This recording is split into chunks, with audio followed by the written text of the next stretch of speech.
médicos residentes. El día de hoy le presento a la doctora Lourdes Cisneros. Ella es médico nefróloga de la institución. Va a presentar el día de hoy el tema injuria renal aguda en el paciente pediátrico. Por favor, recibanlas con palmas. Gracias.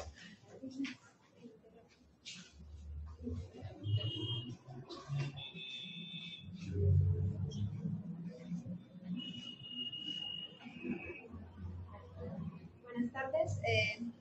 Quería tocar este tema debido a que es uno de los, creo que es uno de los primeros en cuanto a frecuencia en lo que son interconsultas en el hospital. A diferencia de la consulta externa, en donde la mayoría son tubulopatías que por el tipo de pacientes que manejamos, muchos son secundarios a medicación. Entonces, me parecía así importante debido a que manejamos mucho, inicialmente a quien va a llegar a primero ese tipo de pacientes con estos diagnósticos es el paciente, al pediatra, y obviamente cuando ya esté crítico llegará a una UCI, y obviamente hay cosas que son de gran relevancia para poder manejar, y obviamente eso tiene un gran impacto en la evolución posterior, ¿no? Entonces, esto lo sabemos y cada vez que lo leemos sabemos de que es un paciente que habitualmente ha tenido una función renal basal, que es importante conocer si es que es un paciente que seguimos habitualmente en la consulta o que ya conocemos porque tiene hospitalizaciones múltiples, pero la importancia de la definición va a ser de que ese paciente debe tener noción de qué creatininas maneja. También teniendo en cuenta que debemos tener también en nuestro bagaje de que hay un rango de creatinina de acuerdo al grupo etario, de que también lo vamos a ver. Entonces, el hecho de que varíe esta creatinina, en este caso, que va a representar a lo que es la función renal, eso súbito es a lo que vamos a denominar injuria renal aguda. Entonces, injuria renal aguda como tal, en nefrología lo consideramos como un síndrome que puede deberse a N causas, la cual es nuestro rol importante detectar y corregir para poder hacer de que esto obviamente no progrese. Entonces, muchas veces el paciente va a estar asintomático inicialmente, por eso vamos a ver de que eso se correlaciona bastante con lo que es la clasificación y para poder intervenir también precozmente. A veces el hecho de lo detectamos porque cuando hemos solicitado creatininas de rutina simplemente a veces para un riesgo, ¿no?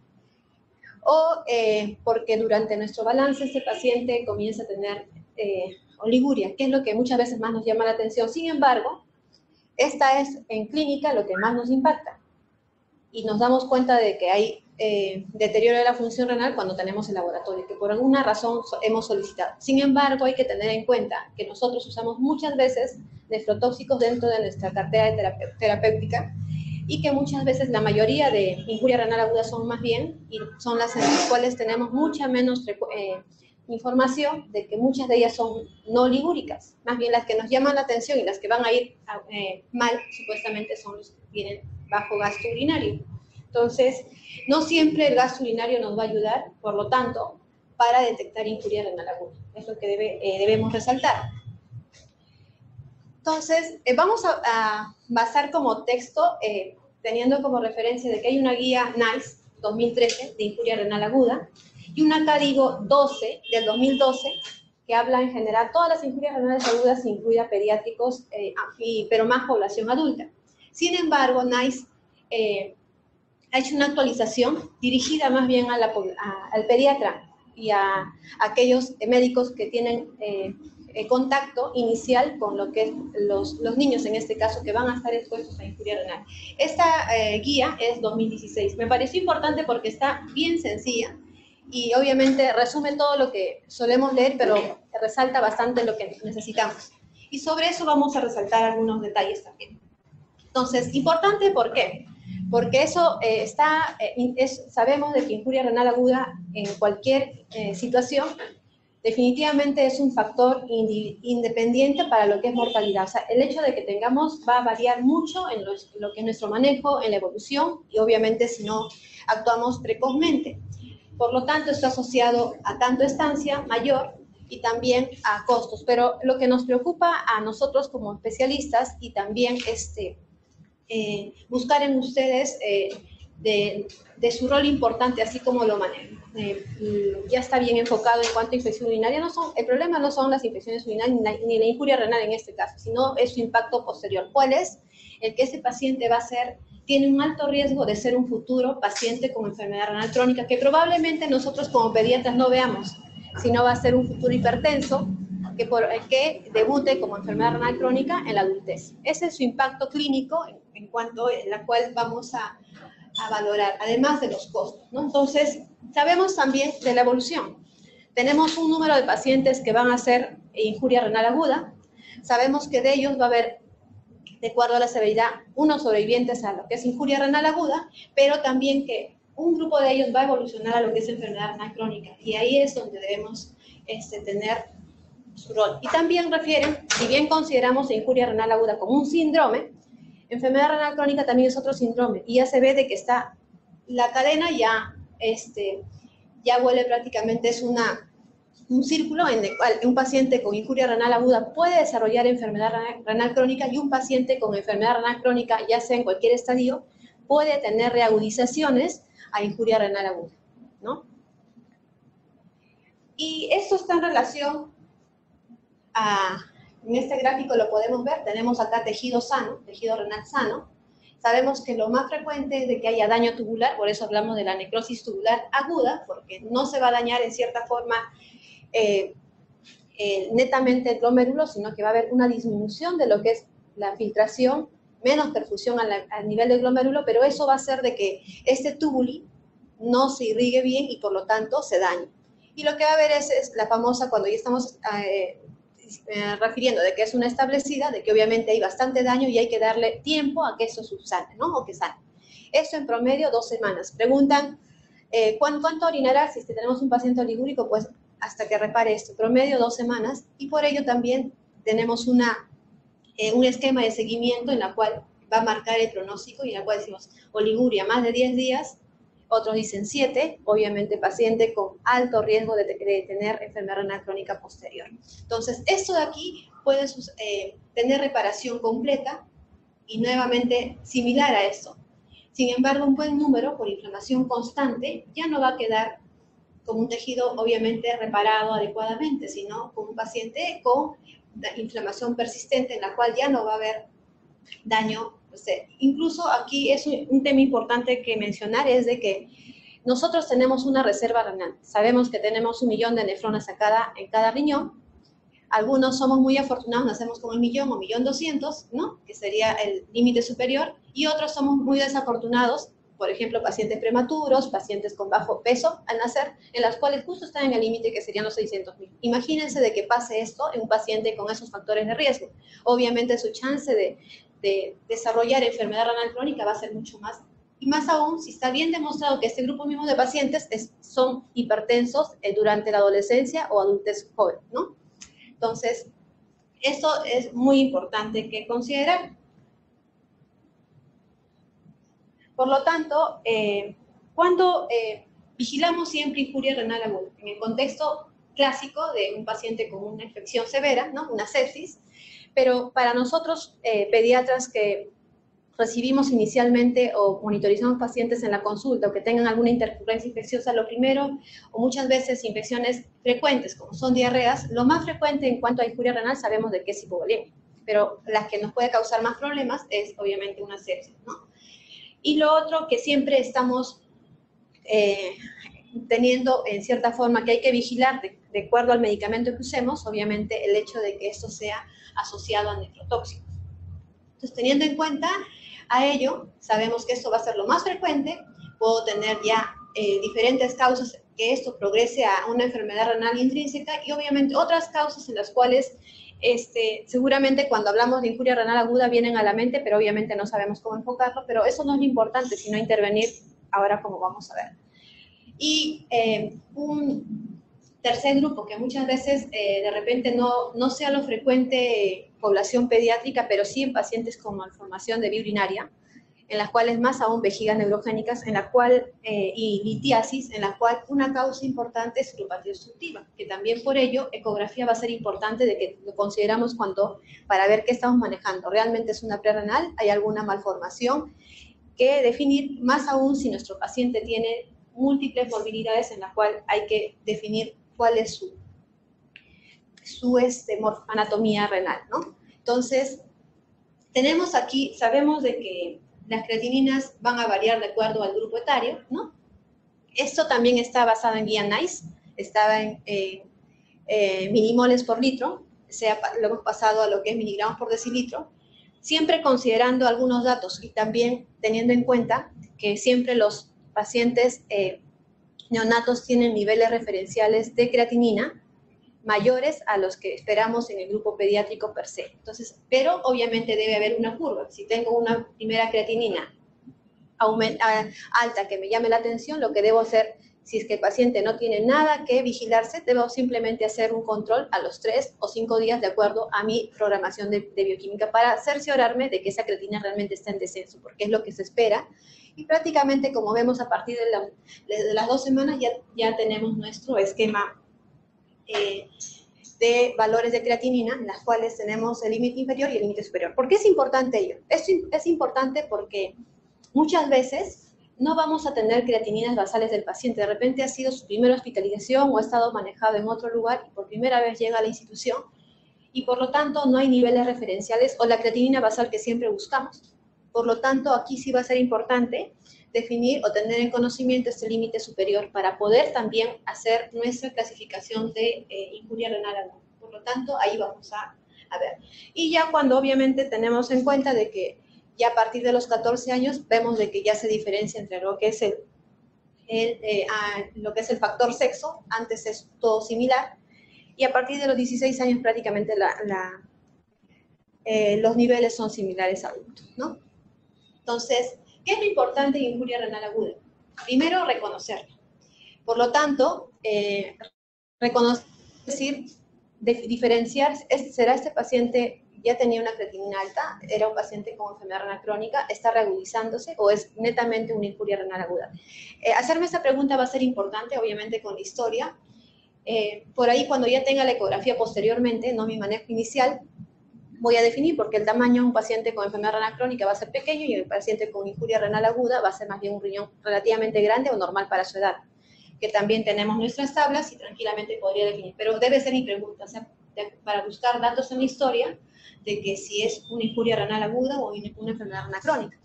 El segundo dato fácil de obtener, porque sabemos que en pediatría va a ser difícil de obtener una depuración y tampoco es importante porque tenemos otros valores que en este caso nos van a ayudar, que es creatinina sérica. Y acá es importante el basal. Si tenía yo un basal, refieren que si es que ese se ha elevado 1.5 veces, ya debe decirme de que este paciente está desarrollando una injuria renal aguda. Estadios acá no veo, simplemente la sospecha de que ese paciente tiene una injuria renal aguda.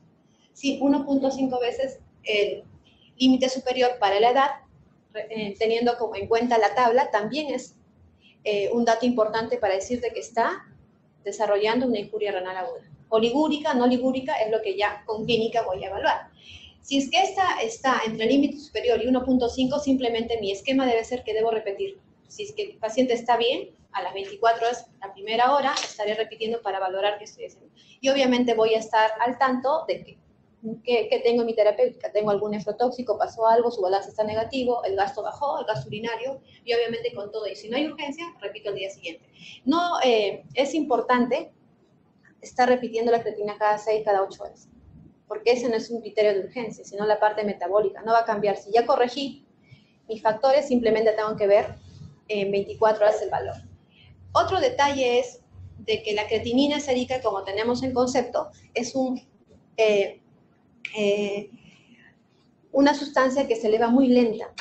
Entonces, si mi paciente ya tiene más de 8 horas, 12 horas, 24 horas en oliguria, si tengo 1.5, 2, yo espero que, y lo veo a 2 a 3 días de que no orina, y a pesar de que tenga un 2, ese paciente lo tengo que considerar como un paciente con enfermedad renal crónica establecida y obviamente estadio 3. Ahora vamos a ver por estadios. O sea, no puedo guiarme porque la creatinina muchas veces es muy lenta y mucho más si es que nuestro paciente es un desnutrido, porque sabemos que la creatinina sérica depende de la masa muscular. Entonces, esto es referencial. Entonces, hay que correlacionar todo, pero acá sí es importante la creatinina basal si es que la tengo y el límite superior. Otro dato más que refieren es, vamos a verla en las tablas, es solamente una variación de 0.3 de la creatinina que tengamos, también es un criterio. 0.3 que varíe me debe llamar la atención para yo saber corregir y hacer un control. Y el otro dato clínico, como vimos, es el flujo urinario.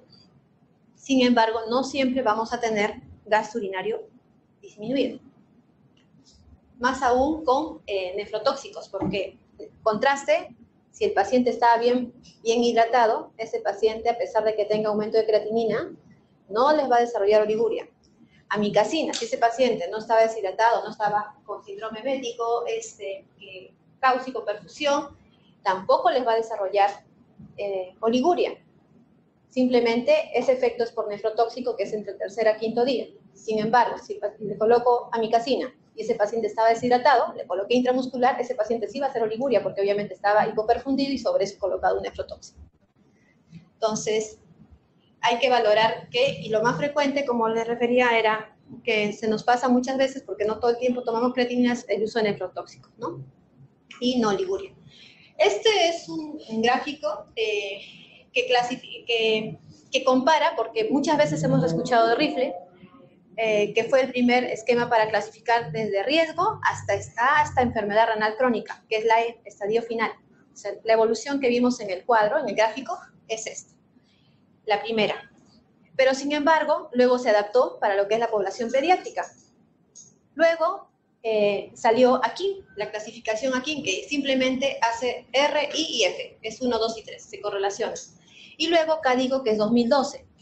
Entonces, todas prácticamente cuando se comparan tienen el mismo equivalente. Y este gráfico es para simplemente referir de que entre estas tres clasificaciones, en esta viaje de injuria renal aguda, tiene importancia porque se gradúa y me dice en qué nivel estoy y qué puedo hacer. Lo otro es que también hay bibliografía consistente que dice de que ninguna de ellas, no hay diferencia entre ninguna de ellas. O sea, las tres son buenas. Incluso hay un rifle neonatal que también adaptada para esa población. En la parte clínica siempre las tres consideran oliguria, siempre y cuando el paciente haga oliguria. En pediátricos hay que considerar que siempre consideramos Schwartz, ¿no es cierto? Porque no se evalúa tasa de filtración glomerular, sino Schwartz, el clearance calculada por Schwartz. Entonces, pero KDIGO es la que considera este dato. Una variación de 0.3 ya la ubica en KDIGO 1. Eso es importante porque si vino con una creatinina de 0.6, no sabía si era subasal o no, el hecho de que esté en 0.9 ya me debe llamar.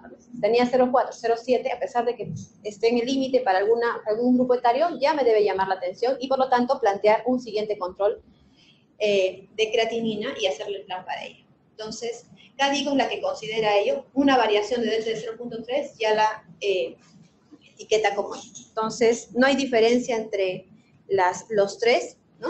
Es lo importante de este gráfico y por lo tanto, injuria renal aguda 1, 2, 3 es cuántas veces la creatinina basal o el límite superior en relación a la edad, si no tengo la creatinina basal, es que se eleva 1.5, 2 a 3 veces, más de 3, ¿sí? Basado en eso, es importante graduarla porque vamos a intervenir ahí.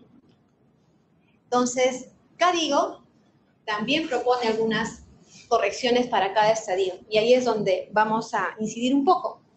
Y lo otro es que este texto o esta bibliografía hace una modificación para lo que es la población pediátrica.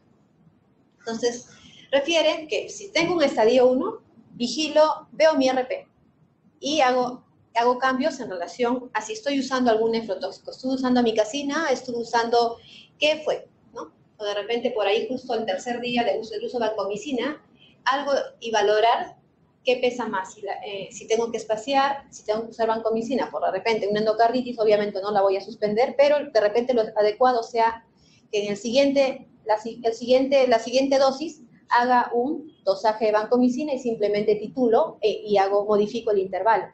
Pero puedo hacer algo con lo que es la medicación que necesito usar de acuerdo al paciente. Pero lo más importante aquí es ver la hemodinamia. Está la presión arterial bien adecuada para la edad, porque sabemos que es lo más frecuente, y obviamente planificar mi creatinina seriada.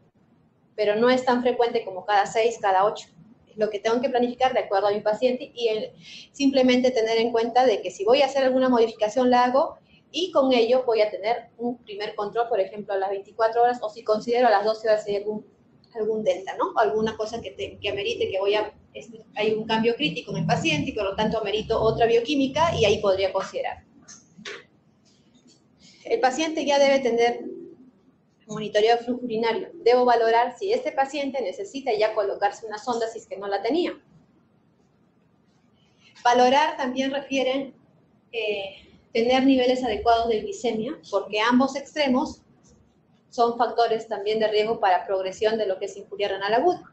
Y valorar, en especial con los pacientes cardiópatas, que muchas veces tienen coartaciones o alguna malformación que causa hipoperfusión renal aguda, ¿no? Por alguna razón, y encima de repente sobreinfectados, y valorar que donde muchas veces intervenirlos va a ser mucho más importante que manejar la injuria renal aguda. Por lo tanto, de repente usar protección para contraste y colocarle siempre y cuando el paciente lo amerite. Si no voy a tener ningún cambio de conducta en 72 horas, no ameritaría adelantarle esto. Entonces, hay que valorar si riesgo-beneficio. En el estadio 2, siempre vamos a priorizar de no realizar pruebas invasivas en donde usemos contraste. O sea, hay que no hacer daño.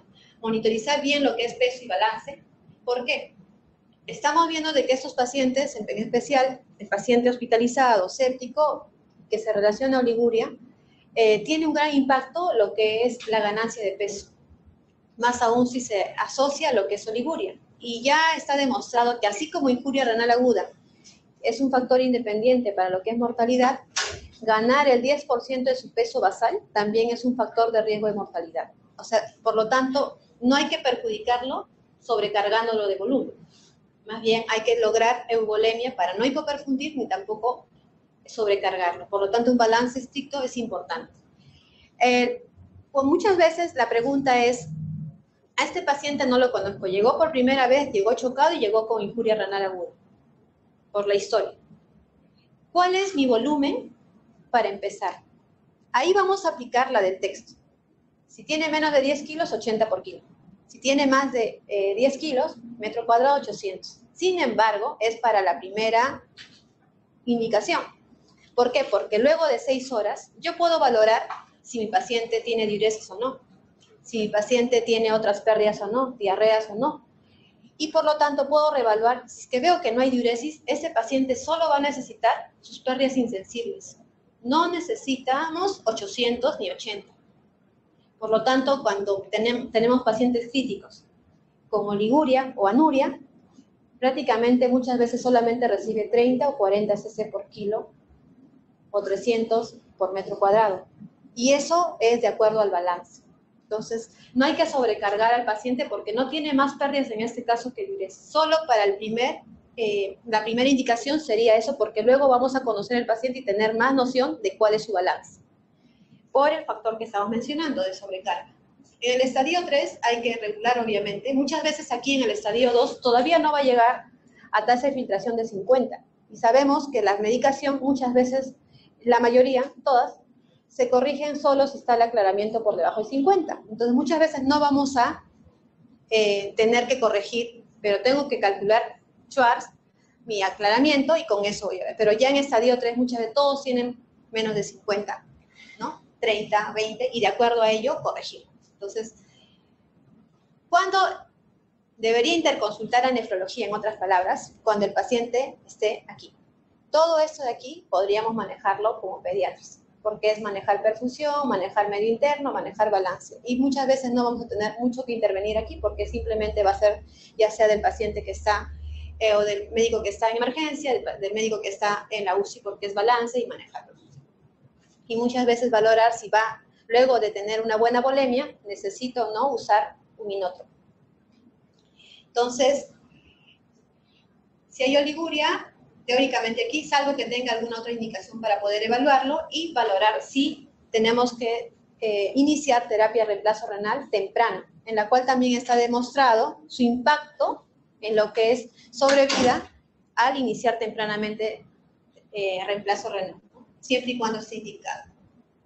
Entonces, ¿Qué además deberíamos tener en cuenta como nosotros para detectar tempranamente injuria renal aguda? ¿Tiene mi paciente está dentro de algún grupo de riesgo? O si alguna entidad que ha adquirido en este momento lo expone a una situación de riesgo, que sería el segundo grupo. Entonces, situaciones de riesgo. Mi paciente tiene alguna cardiopatía que también constantemente está expuesto al uso de diuréticos y a que se exponga a diarreas y por lo tanto se deshidrata, hipoperfusión. Tiene alguna hepatopatía o tiene alguna malformación nefrológica que le exponga a infecciones urinarias a repetición y por lo tanto a sepsis y por lo tanto a una hipoperfusión y a desarrollar injuria renal aguda. Ese tipo de pacientes yo debería tomarle una creatinina para poder valorar en cómo estoy manejándolo y qué voy a corregir. Pacientes con neoplasias, manejamos mucho oncológico y trasplante de médula ósea por la medicación que usan también. Si tenemos pacientes neurológicos en las cuales no tienen acceso a fluidos y por lo tanto están llanos a deshidratarse, que también los tenemos, y si es que está expuesto a medicación de forma crónica, ¿no? AINES, YECAS, ARAS, ¿no? Diuréticos, aminoglicósidos va a ser prácticamente nuestra intervención, y ciclosporina en pacientes con síndrome nefrótico o pacientes hematológicos también. Entonces, está expuesto a esto de forma de que la creatinina esté con riesgo de aumentar por alguna razón, o el paciente tiene historia de pérdidas y por lo tanto está asociado a disminución del flujo urinario, está séptico, algún factor que haga que esté hipoperfundido, deshidratado, o haya iniciado alguna medicación que lo haya expuesto a injuria renal, ¿no? O alguna cirugía importante también que lo exponga a que desarrolle una injuria renal aguda. Por lo tanto, aquí mis 3 intervenciones. Si veo que mi paciente reúne esos criterios, valoro una creatinina de inicio y hago mi plan si necesita o no repetirse de acuerdo al riesgo. Monitorizo clínicamente mi balance, mi flujo, obviamente pesar, ¿no? Y refieren que de acuerdo a cada centro, también en la SUSI tenemos un score de evaluación temprana diariamente para ver el riesgo de desarrollar, ¿no?, el paciente crítico.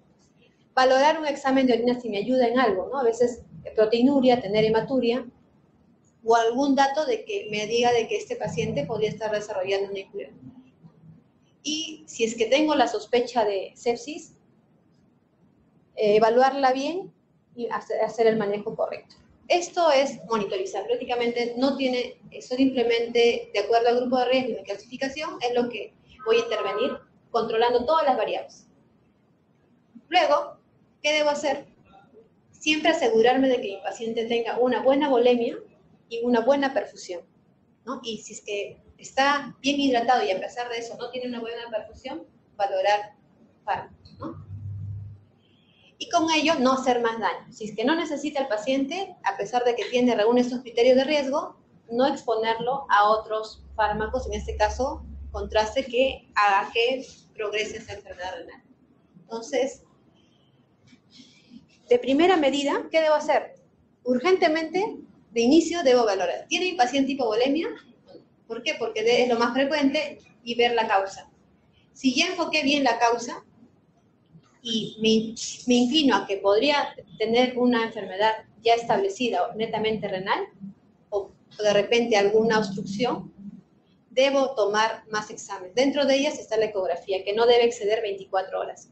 Obviamente, si de noche, temprano, pero debo tener ya aclarado todo. Ver la parte de infección, mi creatinina basal, la parte metabólica de riesgo, potasio, ¿no? Y sodio para ver sobrecarga de volumen también me ayuda. Y calcio fósforo no ayuda como injuria renal aguda, pero sí, si es que está alto, mucho ayuda para decir que es un paciente crónico, porque no sabemos si es de inicio una injuria renal aguda o crónica. Pero fósforo, si está aumentado, ese paciente probablemente ya sea de más larga edad. Bicarbonato para manejar acidosis metabólica y potasio, que es excelente como para manejar las hipercalemias bien. Si tengo acidosis, hipercalemia, mi primera medida debe ser corregir la acidosis. Si es que aún así con esto sigo pensando de que tiene algo más bien netamente nefrológico y que muchas veces pedimos de forma aislada, esto va a complementar para decir si tiene alguna glomerulonefritis que es mucho más compleja que manejar y obviamente va a tener un criterio para referencia, ¿no? Ahora vamos a ver. ¿Qué debo referir de forma inmediata? Por lo tanto, o sea, con esta evaluación debo definir lo siguiente. Mi paciente está hipercalémico, es una buena muestra.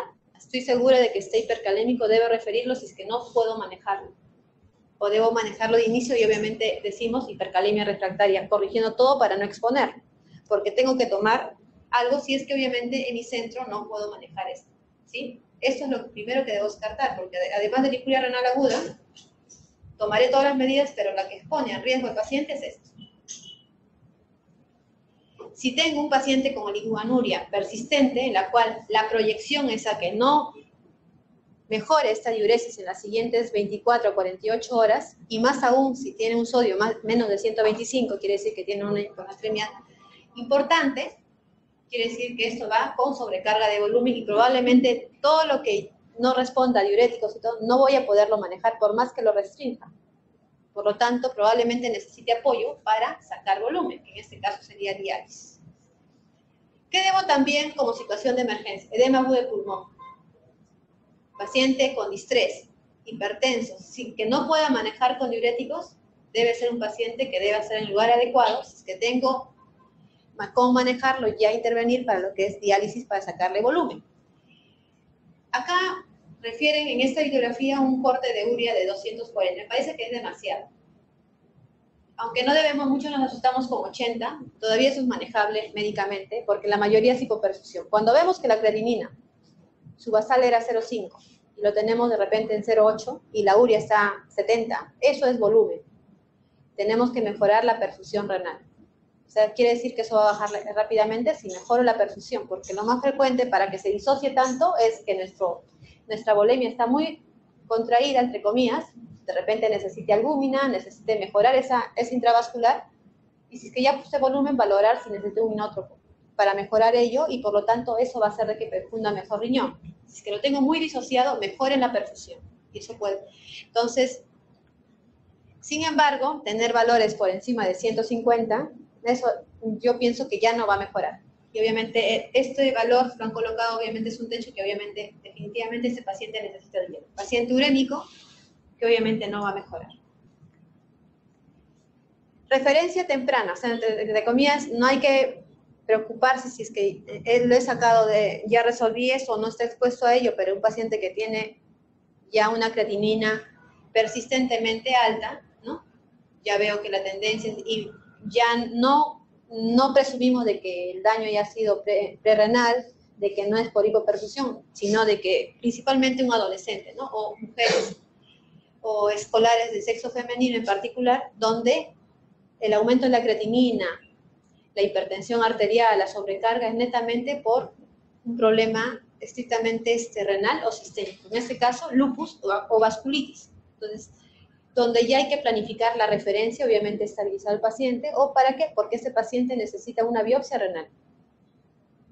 Entonces, para ser manejado, y probablemente muchas de estas sistémicas son inmunológicas y hay que pulsar. No es tan urgente como hoy, pero sí hay que planificarlo y puedo definirlo con mi primera evaluación. ¿A quién más debería referirlo? Pacientes con ya creatininas persistentemente altas, crónicos, y en las cuales tenemos una regularización, porque probablemente ya un paciente con enfermedad renal crónica estadio 4 o 5 es un paciente que ya necesite dializarse de forma crónica y planificada, no urgente. Entonces, y algo que va con nuestro manejo, intervención, va también con el hecho de que podemos hacer mucho corrigiendo fármacos, debido a que si es que aún está en estadio 1, previene de que progrese, y también ve de que tiene bastante impacto en no cambiar mucho la severidad o mejorar. Entonces, ¿qué hacer?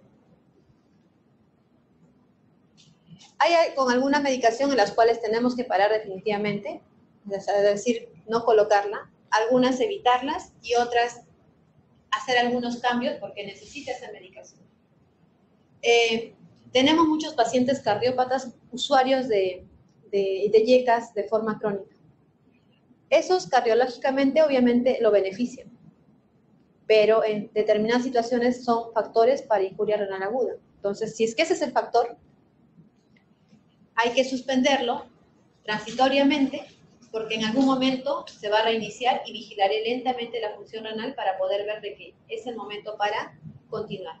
Pero si es que tengo un paciente con YECA, debo suspenderlo. AINES, por alguna situación que estoy usando de forma crónica, también debo suspenderlo. Entonces, y de preferencia, un paciente deshidratado, como sabemos, no AINES, ¿no? No hay ibuprofeno, debido a que obviamente es un paciente con riesgo de hipoperfusión porque está hipovolémico. Fármacos a evitar, esto lo puedo planificar, contraste. También refieren, en particular, con pacientes que usan o posoperados, en las cuales tenemos mucho, acá usamos mucho por la parte de dolor, opioides, hay que tener cuidado de qué creatininas tiene este paciente, debido a que se acumula. Ahora lo vamos a ver. Y muchas veces lo tenemos dentro de nuestro armamento y no lo consideramos, ¿no? Y esto en particular es para nuestros pacientes en los cuales tenemos fármacos que no podemos suspender, pero hay que regular de acuerdo a la función renal. Entonces, muy breve y algunos datos para considerar. AINES en particular en pacientes con hipoperfusión. Si puedo evitarlos y tengo otras alternativas para no usar. Está asociado a lo que es hipoperfusión, pero también causa nefritis intersticial. Esto es poco conocida cuando lo usamos de forma crónica y decimos, ¿por qué el paciente tiene, después de mucho, una creatinina basal alta? Porque hemos estado automedicándonos con AINES. Pero en particular lo vemos en nuestros niños porque son pacientes que muchas veces febriles, que han estado vomitando y hemos usado un AINE ahí y podemos causar falla renal aguda, porque causa disminución de la tasa de filtración porque vasodilata la aferente, ¿no?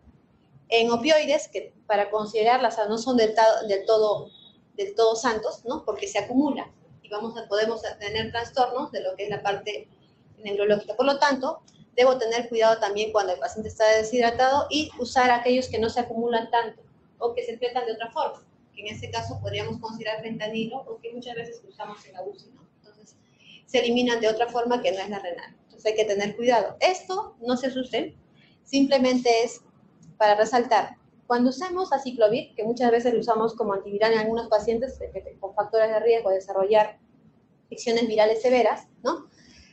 Hay que tener cuidado porque este paciente, el detalle es que se cristalizan y por lo tanto, paciente que usen tanto en vía oral, si consideraron usar aciclovir vía oral, por varicela, por ejemplo, por favor, hay que indicarle que ese paciente se hidrate bastante. ¿Por qué? Porque cristaliza y causa nefropatía por cristales. Entonces, bien hidratado ese paciente y si es que ya hay daño, hay que reducir la dosis si es que necesita usar. Entonces, hidratar, ¿por qué? Porque obstruye la parte tubular por cristales, ¿sí? En aminoglicósidos ya lo hemos mencionado, ¿no? El detalle es a nivel tubular, ¿no? Evitar, y tengo otras alternativas para cambiar. Y también, pero no tenemos aquí en nuestro medio, no lo solicitamos muchas veces porque no hacemos dosaje. Acordémonos que aminoglicósidos es la primera línea de antibiótica para neonatos, infecciones en neonatos, muchas veces, y es una muy buena. El detalle es que no monitorizamos niveles para colocar la siguiente dosis.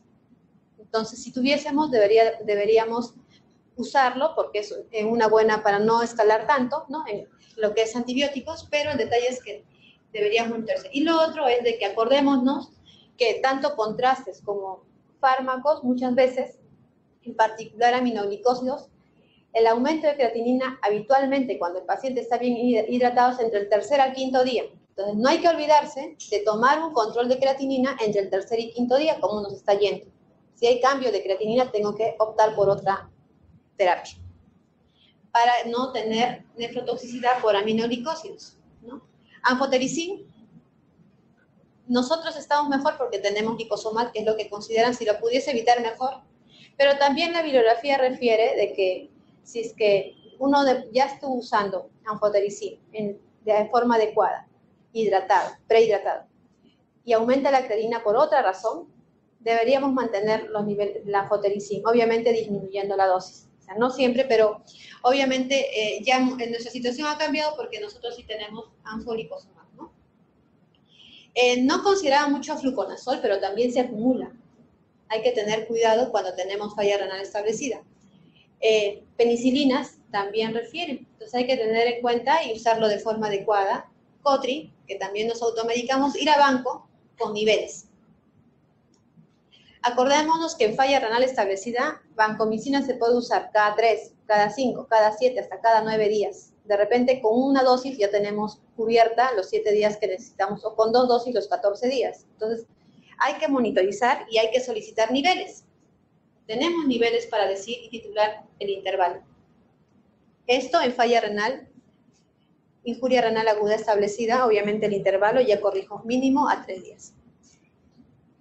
¿Qué otro fármaco usamos? Antes, esto cuando teníamos para corregir por medicamentos, fenitoína no la consideraban tanto, incluso decían de que no, hay que darle a dosis la dosis que corresponda, pero ahora recomiendan que hay que monitorizar niveles para ver de que no cause toxicidad, más aún si el paciente es desnutrido. Es decir, o sea, no es tan santo como para poder, hay que tener cuidado con la fenitoína también. Esto ya lo conversamos con YECAS. El problema con diuréticos y falla renal aguda, que siempre no la consideramos a veces, es cuando nuestro paciente necesitamos, por ejemplo, los cardiópatas, mucho balance negativo. Ahí, obviamente, el diurético se va a comportar como un nefrotóxico, porque el paciente ya está muy hipoperfundido, con mucho balance negativo. Es decir, hay que titular bien nuestras dosis, y con un buen balance. O sea, no es malo, pero hay que tener cuidado, ¿sí? Entonces, y acá, en especial, también con pacientes cardiópatas, porque usamos mucho espironolactona, porque nuestros pacientes con uso crónico de diuréticos perdemos potasio, y por lo tanto lo unimos con un ahorrador. Hay que tener cuidado si el paciente no tiene diuresis, porque una complicación es hipercalemia. Entonces, por lo tanto, la recomendación de ese repaso de medicamentos es, cada vez que tengan un paciente con riesgo de injuria renal aguda o con injuria renal aguda ya, leamos o vigilemos o revisemos nuestra terapéutica para ver qué podemos modificar para no que esa injuria se establezca, persista y obviamente se prolongue mucho más. Entonces, ya para concluir, tenemos en cuanto a manejo las 4 M's, que también lo refiere esta bibliografía. En cuanto a mi manejo, ¿qué es lo urgente? Determinar si el paciente o no tiene injuria renal aguda y la causa. Si es hipoperfusión, intervengo precozmente con todo mi ABC, mi manejo de shock, volumen y todo lo que es. Ya manejé yo mi bioquímica. Si es que pienso que tiene alguna cosa adicional, obviamente ya saben de que eso con historia, pero debo tener una ecografía para ver si no tengo claro el diagnóstico, y también porque muchas veces se nos pasa de que podría ser una enfermedad renal crónica con riñones pequeñitos o pueda tener una malformación de vía urinaria que podemos corregir. Mi manejo inicial, la causa. Todas las medidas para minimizar la injuria renal aguda y que se quede en uno o mejore. Siempre mantener la perfusión. Todo lo que sea necesario para mantener la perfusión sin sobrecargar, porque es un factor de riesgo para que no nos vaya bien el paciente. Y obviamente diariamente monitorizar nuestro score de gravedad, de acuerdo a lo que manejemos en cada una de nuestras áreas, y la UCI, ¿no? Balance hídrico, peso y creatinina, y la parte bioquímica, porque obviamente es valorar y corregir. Entonces, siempre enfocado ahí. Entonces, y el otro detalle es, paciente sale de la UCI, tuvo injuria renal aguda, que debe ir en el diagnóstico de salida de la unidad, y también de alta. ¿Por qué? Porque este paciente, como vimos, es un futuro paciente con riesgo de desarrollar enfermedad renal crónica. Debe tener un esquema de seguimiento. ¿A quiénes en especial?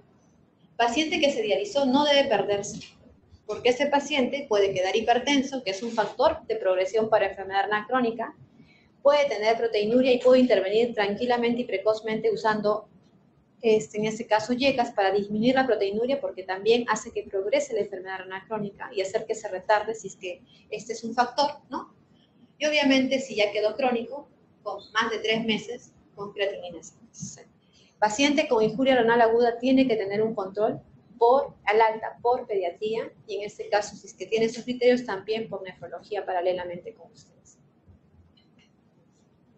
Creo que es la última. ¿Tienen preguntas? Bueno,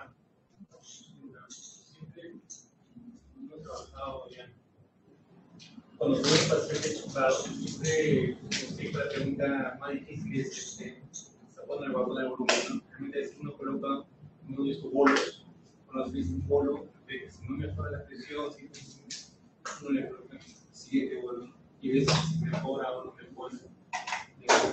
Muchas veces nos hablan con pacientes que a pesar del segundo bolo no está perfundido. El inicio después del recodo del bolo y supongo que haya recuperado la presión, a partir de ahí pusieron el volumen a calcular, el volumen que pueden estar en la temperatura, porque estos bolos supongo que no se van a tomar en cuenta, y de ahí usted dice que en 6 horas tengo que... Sí, debería ganar porque ese paciente que estuvo chocado ya tiene sonda, ya voy a poder establecer, ya lo tengo eubolémico, paso por los 800 y y valor. Si un paciente y a la posición de los motores de los para valorar si voy a continuar también todo lo que para ver cuál es el futuro. Pero aún así lo tengo. Si ya lo tuve chocado, no mejoró, a pesar de los bolos, ya estoy valorando en esas 36 horas estoy considerando pero ya con algo que estoy haciendo, que sería si no me he mejorado con bolos, ya estoy usando algo más, que sonda y está de repente un CBC y me he chocado. Si aún no valoro, pues aún no, pero no para observar, sino ya haciendo algo y corrigiendo. Con eso lo tengo como una presión arterial, pero ahí lo hizo. En 6 horas, paciente 0, evalúo nuevamente mis aportes porque ya tengo que recusar porque el paciente es proyecto bolémico, buena presión y no orina aún, por lo tanto recuso. Si pesa, no sé, 12 kilos, pongamos 8 kilos, no hay diuresis, no hay deposiciones, la historia no fue de diarrea, simplemente eficacia. Sería 240, 250. Eso es, y ese es el problema. Y muchas veces con todo lo que va a requerir, de repente ya está ventilado, fentanilo, todo lo que necesite de medicación, no vamos a llegar a eso, a lo que son las escuelas de De hecho, ya antes, tengo como teórico, pero vas a llegar a 60. Pero como no es igual, no vas a poder hacer más porque tienes que pasar. Entonces, eso es teórico, pero no quiere decir que muchas veces no está orinando y restricción consideran 100. Restricción consideran 80. O sea, eso ya no es restricción porque el paciente está yo tengo balance, tengo especialidades como para poder valorar cuál es qué intentaré hacer. Lo otro es de que muchas veces dejamos una dextrosa y con un volumen que es 80. No. El paciente necesita solo lo necesario como para mantener tu glicemia. Si no puedo hacerlo, concentrar lo máximo a través de para una vía periférica, lo haré para ver un CBC, pero no necesita más, solamente un. No necesita para otra cosa. Entonces lo mantenemos en estático y a veces al 5 con, no sé, 40, no sé, pero si paciente entre 40, necesita, concéntralo y ya.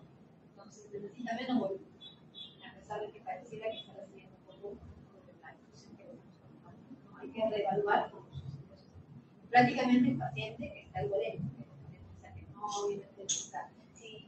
Ahora, lo otro es, que es lo clásico porque no tenemos eubolémicos en la UCI, tenemos más bien sobrecargados. ¿Qué tengo que hacer? Hiperias insensibles, orina 0. A eso le tengo que quitar el 1 hasta el 2% de su peso. O sea, para que baje de peso. Entonces, eso quiero que sí porque a veces lo tenemos que realizar con tanto volumen, porque maneja un de 50, 80 o 100, pues tranquilamente se puede manejar sin dializar. Lo detalle es que el paciente ya está realmente muy sobrecargado de volumen, y esto de acuerdo. Entonces digamos, 8 kilos, lo tengo sobrecargado de volumen, ¿tendrás? ¿Un plumoncito? Eso sí, me gustaría... porque la mayoría de los pacientes comunes no están deshidratados ni están eubolémicos, la mayoría de veces están bien sobrecargados de volumen. Y a veces por eso es la única indicación de sobrecarga de volumen. Eso, si bien es infuria renal aguda, cuando hablamos de diálisis no solamente es por infuria renal aguda, es para manejo de volumen. Solamente mi indicación puede ser para darle volumen. Y el paciente está consciente. Entonces, diálisis no siempre es falla renal aguda. Bueno, siempre cuando vemos la parte aguda, a veces siempre nos asustamos que el paciente no orina, ¿no? Y a veces es como vemos el final de la clásica de que es mejor manejar un paciente orina, ¿no? Y le comienzas a dar volumen, y luego te dice ya no orino, y comienzas a dar puro, hasta que no. A veces el paciente se encarga, ¿no? Y a veces sigue un poco. Bien, cuando justo revisando eso también, reviso, vamos a manejar ya. Manejo de ida. ¿A dónde pasa? Base a manejo de shock. O sea, hay que hacer lo que tenemos que hacer. Volumen, 1, 2 bolos, veo que ya no resulta. Y valoro si el paciente ya está muy polémico o que ya veo que no es, tengo que manejar. No tengo que dar, asumiendo de que tiene una detención de volumen no con diarrea. No es ese el caso, simplemente ya doy mi aporte y voy a observar, pero tomando lo que dice, pero no es dar de bolsa. ¿Qué hacemos? Ahora, lo que de repente sí nos preguntemos y cuando hablamos de las fracciones secundarias, muchas veces no vamos a encontrar orina. Y muchas veces ya colocamos un bolo de que no les parece que sí o que no, pero dicen no orina. Ponen un bolo de cloruro, que no está mal, más un bolo de furosemida.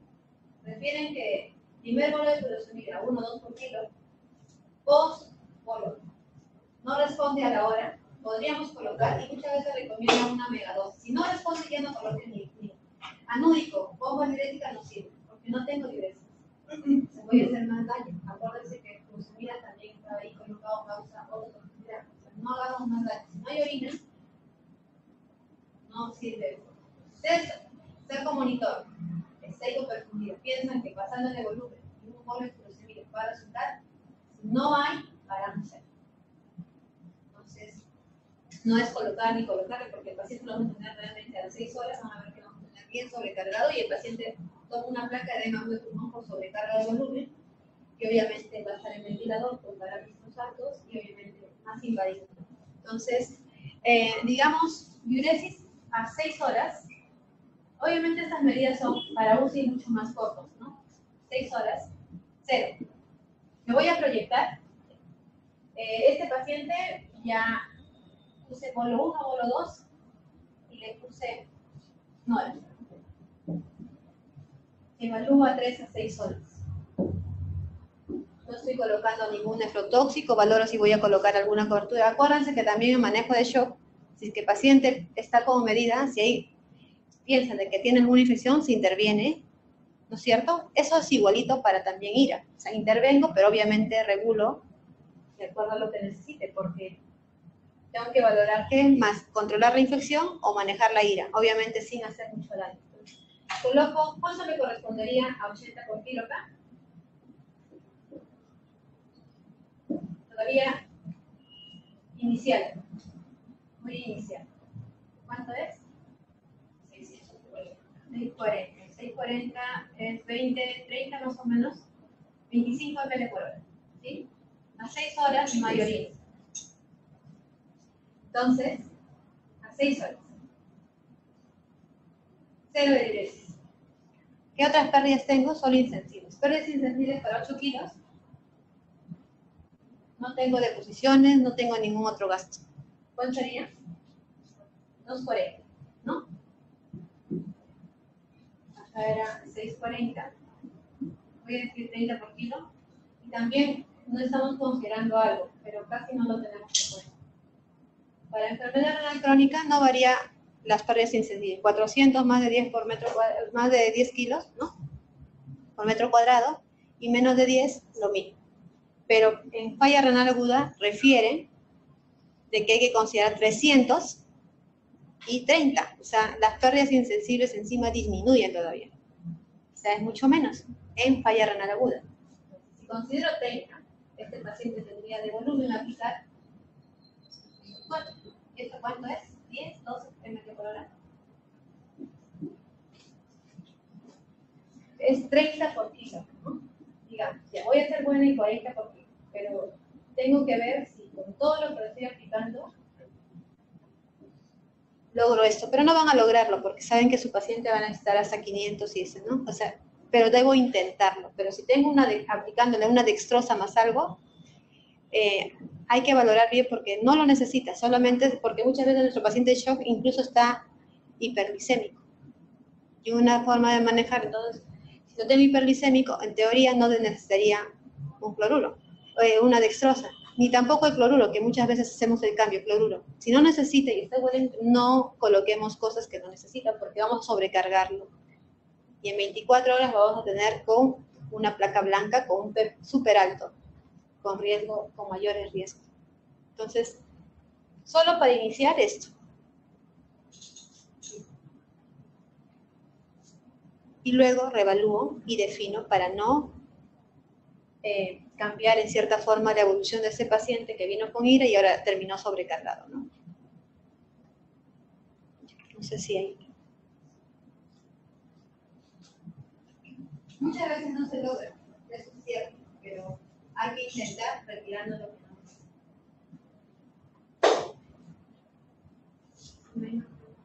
¿Hay preguntas?